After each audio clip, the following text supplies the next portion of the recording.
Logo depois daquilo, chegaram à outra margem, na direção de onde hoje é a Jordânia, à terra dos Gerazenos. Ao desembarcar, logo veio dos sepulcros ao encontro de Jesus um homem possesso de espírito imundo, o qual vivia nos sepulcros, e nem mesmo com cadeias alguém podia prendê-lo, porque tendo sido muitas vezes preso com grilhões e cadeias, as cadeias foram quebradas por ele e os grilhões despedaçados, e ninguém podia subjugá-lo. Andava sempre, de noite e de dia, clamando por entre os sepulcros e pelos montes, ferindo-se com pedra. Quando de longe o homem viu Jesus, correu e o adorou, exclamando em alta voz: Que tenho eu contigo, Jesus, Filho do Deus Altíssimo? Conjuro-te por Deus que não me atormentes. Porque Jesus lhe dissera: Espírito imundo, sai desse homem. E perguntou-lhe Jesus então: Qual é o teu nome? Respondeu ele: Legião é o meu nome, porque somos muitos. E rogou-lhe encarecidamente que Jesus não os mandasse para fora do país, aonde eles haviam se aculturado para molestar o povo. Ora, pastava ali pelo monte uma grande manada de porcos. E os espíritos imundos rogaram a Jesus, dizendo: Manda-nos para os porcos, para que entremos neles. E Jesus o permitiu e disse: Ide. Então, saindo os espíritos imundos, entraram nos porcos, e a manada, que era de cerca de 2.000 porcos, precipitou-se de despenhadeiro abaixo para dentro do mar, onde se afogaram. Os porqueiros fugiram e anunciaram o que tinha acontecido na cidade de Gerasa, pelos campos e pelos diversos lugares à volta. Então saiu o povo para ver o que sucedera. Indo ter com Jesus, gente de todas as cidades à volta, impressionados com a narrativa dos porqueiros, viram, ao chegarem, o endemoninhado, aquele que tivera a legião de demônios, assentado, vestido, em perfeito juízo, e eles se encheram de medo e pânico. Era impressionante. Os que haviam presenciado os fatos contaram-lhes o que acontecera ao endemoninhado acerca dos porcos. E então passaram todos eles, em estado de pânico e medo, a rogar a Jesus que se retirasse da terra deles. Era assombroso, assustador. Eles preferiam seu endemoninhado de estimação do que não terem alguém sobre quem projetarem seus medos e suas culpas. Por isso disseram: sai da nossa terra. Ao entrar Jesus no barco, suplicava-lhe aquele que antes fora endemoninhado, aquele que tivera a legião, suplicava-lhe que o deixasse seguir com ele, estar com ele. Mas Jesus não lhe o permitiu. Ao contrário, ordenou-lhe dizendo: vai para casa, volta para os teus, anuncia-lhes tudo que o Senhor te fez e como teve compaixão de ti. Então ele se foi e começou a proclamar nas 10 cidades daquela região, na região que se chamava, por ser habitada por 10 grandes cidades. Portanto, ele passou naquela região a contar e a proclamar tudo que Jesus fizera. E todos se admiravam com a palavra daquele homem. Tendo Jesus voltado no barco para o outro lado, para a terra de Israel, afluiu para ele grande multidão. E ele estava junto ao mar da Galileia.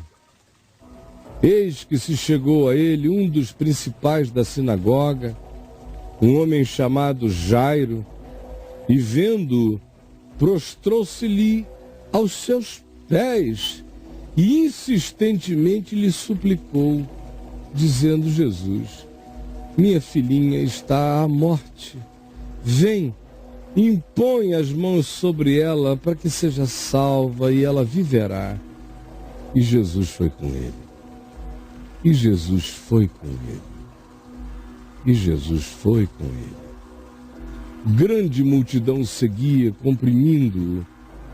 Aconteceu que certa mulher, que havia 12 anos, vinha sofrendo de uma hemorragia, e que muito padecera à mão de vários médicos, tendo despendido tudo quanto possuía, sem, contudo, nada aproveitar de nenhum tratamento, antes, pelo contrário, ficando cada vez pior, tendo ela ouvido a fama de Jesus, o que ele fazia, e como se compadecia da condição e da dor humana, vindo ela por trás dele, no meio da multidão, esgueirou-se e tocou-lhe as vestes, porque dizia no seu coração, consigo mesmo: se eu apenas lhe tocar as vestes, eu sei que eu ficarei curada.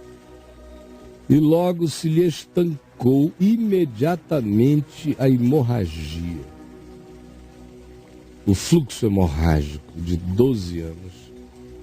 E ela sentiu no corpo imediatamente estar curada do seu flagelo.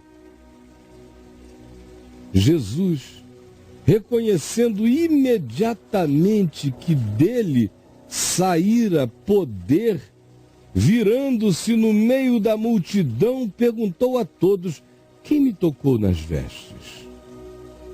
Quem me tocou nas vestes? Então responderam-lhe os seus discípulos: Senhor, vês que a multidão te aperta, te comprime, e tu dizes: quem me tocou nas vestes? Todo mundo está te pegando, tocando em ti. Mas Jesus disse,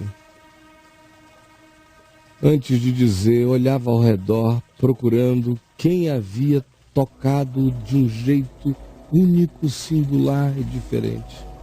Porque os outros o apalpavam, mas alguém o havia tocado. Então, a mulher, atemorizada, tremendo, cônscia do que nela se operara, veio diante de todos, prostrou-se diante de Jesus e lhe contou toda a verdade. E Jesus lhe disse: filha, a tua fé te salvou. Vai-te em paz. Fica livre do teu mal. Falava ele ainda, quando chegaram alguns da casa do chefe da sinagoga, aquele que tinha pirela e viverá. Foi no caminho para lá que é a história desta mulher, do fluxo hemorrágico, aconteceu. Então, estava Jesus ainda ali, no ambiente no qual a mulher falava. Falava ele ainda com a mulher e com todos, quando chegaram alguns da casa do chefe da sinagoga, a quem disseram: escuta, a tua filha já morreu. Porque ainda incomodas o rabi, o mestre? Mas Jesus, sem acudir a tais palavras, disse ao chefe da sinagoga: não temas, não temas, não temas, crê somente. Contudo, não permitiu que alguém o acompanhasse, exceto Pedro e os irmãos Tiago e João. Todos os demais ficaram para trás. Chegando à casa do chefe da sinagoga, viu Jesus o alvoroço do lado de fora, no pátio, em frente da casa, os que choravam e os que pranteavam muito. Ao entrar na casa, Jesus lhes disse: por que estáis em alvoroço e chorais? A criança não está morta, ela apenas dorme. E todos riam-se dele. Está brincando com a gente, palhaço. Tendo ele, porém, mandado sair a todos, não ficou ninguém que não cresce. Tomou o pai e a mãe da criança e os que vieram com ele, e entrou onde a menina estava. Tomando-a pela mão, Jesus disse: Talita cumi, que quer dizer: menina, eu te mando, levanta-te. Imediatamente a menina se levantou e pôs-se a andar, pois tinha 12 anos. Então ficaram todos sobremaneira admirados. Mas Jesus ordenou-lhes expressamente que ninguém o soubesse, e mandou que dessem de comer à menina.